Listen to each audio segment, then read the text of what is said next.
Hello বন্ধুরা, সামনেই দুর্গাপূজা আসছে, তো তোমরা সবাই টুকটাক শপিং করবে। তো দেখতে পাচ্ছ এখন আমি কাপড় দোকানে আছি আনারা। তো কাকু অল্প দোকানের নামটা বলে দাও। এটা আনারা শঙ্কর ক্লথ স্টোর, অর্জুনের কাপড় দোকান। এখানে মার্কেটিং করবেন, রেট ঠিক পাবেন, আর ডাইরেক্ট পারচেজিং আছে আমাদের। তাতে আপনার কি আছে যে আপনি অন্য জায়গা থেকে 200-250 টাকা করে যে কোনো শাড়িতে কম পাবেন।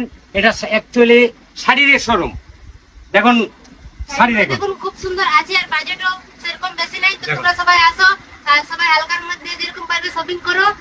তো হ্যালো বন্ধুরা, দেখাই দিলি তোমাদেরকে ওই শাড়িগুলো খুবই ভালো। তো এটা হচ্ছে বাইরের লুকটা দেখো। তো দেখো কাকুকে কোনো জিজ্ঞেস করছি ওদের দোকানের নিয়ে। তো কাকু তোমাদের দোকানের নিয়ে কিছু বলে দাও তোমরা কিছু। আপনারা আসবেন, পুজোর মাল নতুন নতুন কালেকশন পাবেন। আপনারা যারা কেনাকাটা করবে, আর 4,999 টাকা নিতে গেলে একটা কুপন পাবেন, স্ক্র্যাচ কার্ড। তার মধ্যে আপনি যে কোনো একটা গিফট পাবেন। গিফটের মধ্যে অনেক রকম জিনিস আছে, কুপনে যা বেরাবে স্ক্র্যাচ কার্ডের মধ্যে সে আপনারা পাবেন। তো দেখতে পারলে বন্ধুরা কি বললো কাকু। তো তোমরা আসো আর সবাই শপিং করো। তো যদি ভালো লাগে অবশ্যই লাইক কমেন্ট করে দেবে, আর এই শুভমাতা পেজটাকে